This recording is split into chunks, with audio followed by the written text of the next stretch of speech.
is Shay, aka the Salty Stitcher, here on YouTube, and this is my 4th video. One day I'm going to get to a place where it's hard for me to remember how many videos I've done, and that's an exciting prospect. Today is my 2nd Mirabilia specific video. We're going to talk about 1/1 skin today and what I've learned about doing 1/1 skin. But first things first, sorry, I just want to curl my leg up underneath me. First things first, I have 100 subs, yay! I have over 100 subs. I'm super excited. This has been a fun ride, and I never thought people would want to listen to me talk about any of it. So the fact that people do is kind of wild to me. Excuse me, sir. Sorry if the puppy knocks the camera. It is what it is. But anyways, it's just been wild. I felt very welcomed and very accepted. And yeah, so I'm so glad that you're here to listen to me talk about a very specific niche thing, about a very specific niche hobby. But yeah, this is my 2nd Mirabilia video, 1/1 skin. So we're gonna have a second camera angle for the first time today, so be very excited. I'm evolving. This is my Mirabilia. Whee, there we go. Now you can see her. This is Cathedral Woods Goddess. This is on 32 count linen by Veldt linen by PictureThisPlus. And as you can see, I've not gotten a whole bunch done. This is pretty much the newest part here. And as you can also see, these stitches are significantly messier than these stitches. So there's a couple of things to that, right? So partially, it is just the way that linen fabric is, right? There's slubs, there's some irregularity in linen, and the threads to linen fabric, so it's just gonna be the way it is to some extent. But also, because of the way linen fabric is, let me see if I find my needle, flip you over. You can see you can't see him yet, but that's okay. Louie, no sir. We have a bug zapper, and my older dog, Louie, does not like the bug zapper. So that's him being very ferocious, and he is protecting the house. So we can let him do Lulu, hush bubba. Anyways, so the problem with linen is, let me see, find one. For instance, that. It is real easy to get, this is literally sitting along, you can kind of almost see it sitting along the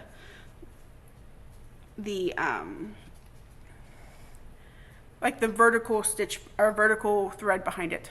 Louie. Ah!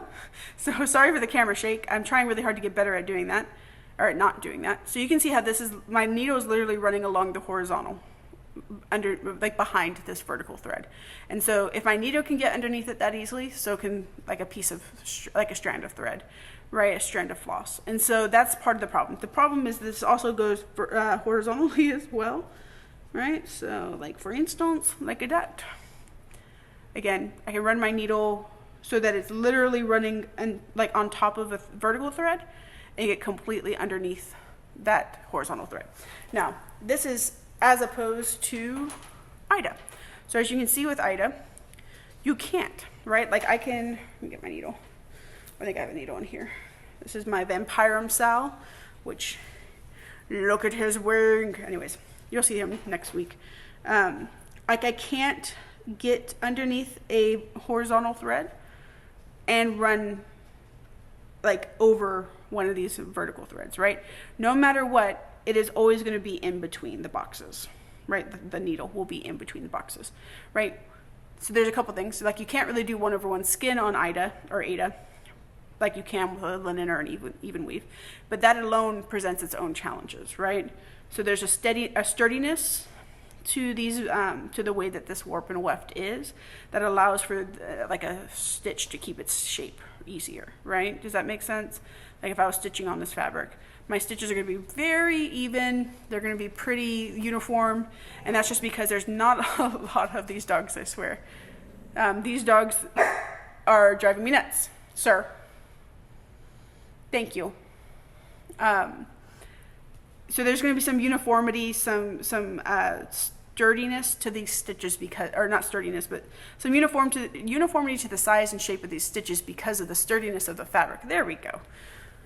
Woof, geez, it's so easy to make me lose my train of thought, right? Whereas with linen, even with full 2/2 stitches, let me see. There we go, right? Even with these, there's going to be some amount of difference in size and shape of threads, or size and shape of stitches, and that's just because of the way linen is, right? There's schlubs. See if you can find a schlub. It's not how you pronounce it, but that's how I'm going to pronounce it, right? So you can see right here along my nail. No, you can't really see it, but that's okay. There we go. There you go. There's your schlub. It's a little bit thicker than the other ones around it, right? Actually, it's not as... Anyways, there's some issues with consistency in the fabric. I'm going to keep talking because that's what I do. But anyways, and so when it comes to stitching on it, like this, you can see all my prior attempts to show this in a video. I just now decided I was going to like zoom in, and that was helpful. And it like, anyways, I don't care. There's like a scream or something. That was interesting. All right. So there's 3 ways that I have tried to do these 1/1 stitches, right? I'm going to do them 2/1 for right now, or 1/2 rather, just for right now so you can see it, right? But I tried at first the way I normally stitch, which is a Victorian style, right? Where I am doing a full cross at a time. Doing it this way works somewhat. The problem with doing it this way, the problem with doing 1/1 in a full English cross, is that when I move into doing it 1/1, come on, this is really difficult to do on a tabletop display, which I knew it would be, but it was just really difficult, okay? It's really difficult, don't judge me. The problem with this is that as I pull these tight, depending on which way, depending on which way the threads in the fabric are going, right, it will pull. It'll pull really, like, it'll just be super uneven, right? So is it going to be the worst? No. But is it going to be even or conform, like uniform at all? Not really, right? I stitch in hand generally. If this was in a hoop, I wonder if it would be different. I didn't feel like doing a hoop. Hoops hurt my hands nowadays, now that I'm not using them anymore.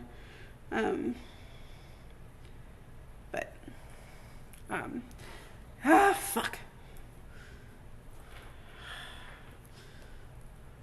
And this is why I use thread conditioner. In all things, use thread conditioner. There we go. Oh, and I screwed it up. Not really. I'm fine. Okay. Right, but regardless, as I pull these tight, these stitches are getting kind of bent out of shape, right? They're getting pulled out of shape. And that's just the way it is, right? Another way that you can try, or another way I tried, Louie, hush dog, is good old-fashioned Danish. The way I learned how to stitch, I originally stitched Danish. I still stitch Danish occasionally.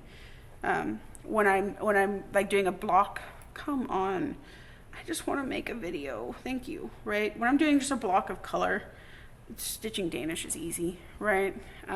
It's not a hard thing to do, especially if it's not like variegated or something like that, right? So good old-fashioned Danish.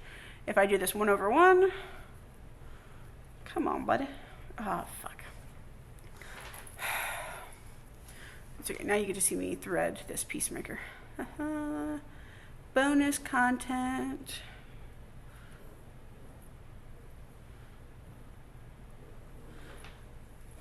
Louie, what is wrong, dog?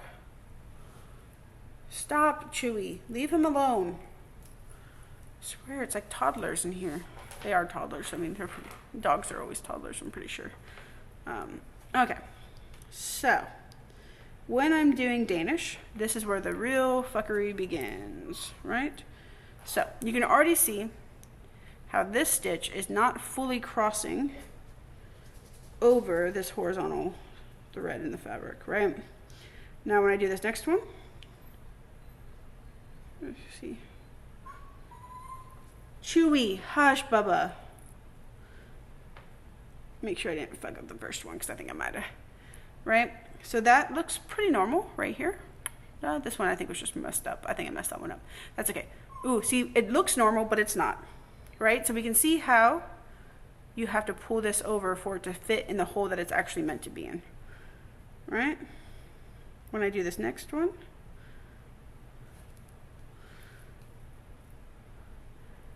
I promise my dogs are not abused. They're just very spoiled. I just gave them a treat. And they're still acting like I don't give them anything, right? And so look how they're all like elongated, short, elongated, and this next one would be short if I'm going to do it, but I'm not, right? And so when I go back, it just looks really messy. Yeah. Yeah, real messy. So instead, what I've learned from the Needlebug Stitcher is a modified Danish, right? So Danish, again, generally you would complete one leg at a time. So I would do like that, except instead of doing that, I'm going to do that. Yeah. Then I'm going to complete my X, or my leg, and then I'm going to go behind, right? Make sure these are all lining up. Right, and then behind. Right, and so instead of like the regular Danish, where this is going to end up wrapping around the individual thread, I'll show you once I actually once I start doing the 1/1s, but the regular Danish is just going to end up wrapping around those threads in the fabric, right? This is going to give me something to anchor that thread against, that stitch against, so the stitches will lay flatter, right? Again, this came from the Needlebug Stitcher, and I'll put her in my description. But you just kind of complete the same way, like the normal way. You don't have to worry about doing anything fancy on the complete. Yeah, so 1/1, let me show you. Make sure you can see me. Right, so this would be my little box right here. Oh, there you go. That's my little box. So I'm going to top right to bottom left of the stitch to the left, right? So I'm going to stitch right to left rather than left to right, which is generally how I would do it as a right-handed stitcher. Or it's just generally how I do it because that's the way I was taught. Maybe it's more correct. Yeah.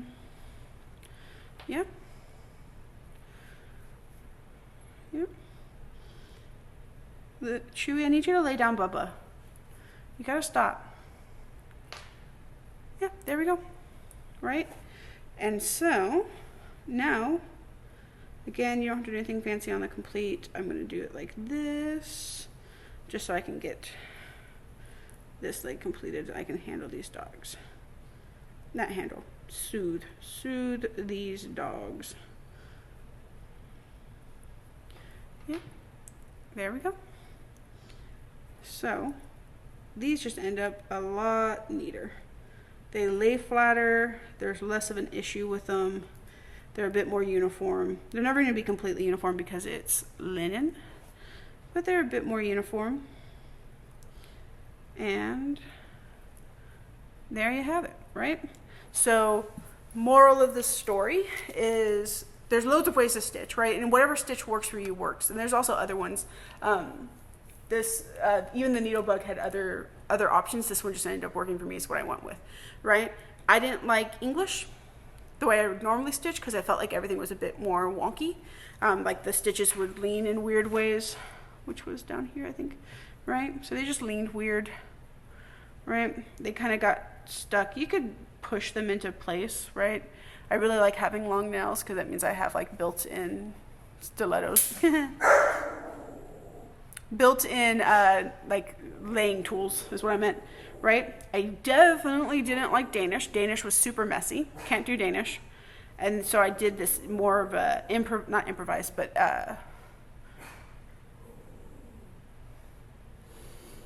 what's the word? Modified Danish, right? It ended up being what I went with, right? And so that led me to being able to do a D's, right? So this was all done in this, Louis, hush. All of this was done in that modified Danish. I swear to God, they've been sleeping all day, and now he decides he's going to get loud. Modified Danish, right? Things that I would also throw in there just as kind of like tips and tricks is I would definitely do a thread conditioner, which I think I showed you mine earlier, but if I didn't, here it is. This one, the label is all worn off. This is from Craftigurumi. Once I get to a certain amount of it, I just stick it in the lid. Louis! So use thread conditioner. This is gonna be my first video with cuts, I swear to God. It has been one of those days already. Louis, hush buddy, go lay down. I would definitely use a thread conditioner just because the more that you're in essence bringing the thread in and out of the fabric 4 times more, right? 4 times the number of times. 4 times the number of times. 4 times more often. There we go. We're going to get there eventually, right? And so because you're causing that friction on the thread is going to fray more. Frayed thread is going to look messy. You're going to end up picking up lint. It's going to be kind of, I don't know if I have any on here because I think I dealt with most of it. But there were some spots where it was just really fuzzy. And that was just because of the way the lint was, or the thread was, right? Whereas when you do regular old 2/2, your thread is has a bit more integrity, I guess, if you want to say it that way, so it stays together, it looks neater, right? So I would use a thread conditioner, or even a bigger needle, right? I wouldn't say a bigger needle just because your needle, the bigger needle that you have, the more of the hole you're going to see, and it's going to be harder for, like, it will look messy even for that, to be honest. But I would just go with thread conditioner. That's what I've been doing. That's what I do anyways, to be honest. And yeah. Yeah. Excuse you, sir. One more thing before I let you go is some of these are blended. I'd have to remember which color it is that's blended. I think it's these ones down here, right? And so what I did with this is I had 2 needles in essence, not 2 needles technically, but I had 2 threads. So this is the only time you'll ever catch me parking. I don't really park very often, but for instance, I would do, right, whatever colors it was, I would do the darker color on the bottom. This I got from Little Lion Stitchery, I think is what they're called, what their channel was called. But the darker color, I'm going to stitch the bottom leg in the darker color, right? Because this is 1/1, right? So there's only 1 strand, so I can't really blend the strands on the same needle. So I would do all the darker legs, right? And then I would come back over with a lighter color and do all the top legs, right? And so that ends up giving you this kind of blended, like, effect where you can't really tell that there's 2 colors here. I'm pretty sure it's down here that there's 2 colors, like right along her jawline probably. So again, darker color first, where the bottom legs are all the darker colors, and then the top legs are all the lighter color, right? And I would just park it, right? So I would do 1 row and I would park that thread in the next row, right? And then I would do so on and so forth. Maybe one day, if that's something that people would like to see, I can maybe throw that in here eventually, do a video on it. Today I'm done for the day, I think. But I hope that was helpful. I hope that you learned something from the life that I have lived. I lived so you can learn, I guess is the plan, right? I hope it worked. So if you need anything, holler. Dogs, I swear to God, why are you so barky today?